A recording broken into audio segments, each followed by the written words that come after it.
คือหยังล่ะมันก็คือยามแม่แม่มสละวะมาคือเด้สาวเอ้ยเอ้ยสาวเอ้ยจังแม่นคือแต่ก่อนเจ้าเคยนุ่งสิ้นไหมบัดบ่ได้ไปไกลเอาสองขาใหญ่มานุ่ง ใส่เกิบกดส้นสูงเกิงเดิงเวลาย่างคนเงิงคนแบงจังเป็นคือแต่ก่อนเจ้าบอกเคยเสริมสวยบัดว่าได้ร่ำรวยเสริมสวยจังเป็นคือเอาสีแดงมาเต็มตีนเต็มมือกระเต็บน้อยมาเธอกระจังเป็นคือย่าแม่จังเป็นคือ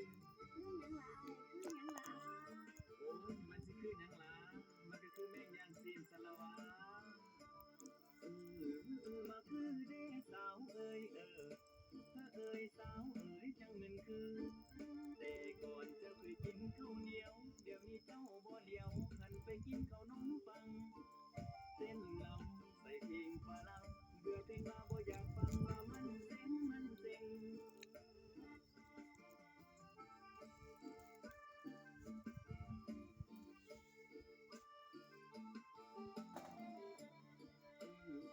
มาคือเด้สาวเอ้ยเอ้ยสาวเอ้ยจังเป็นคือ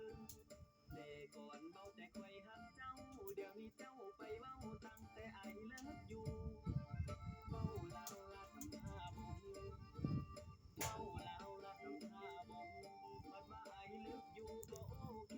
โอเค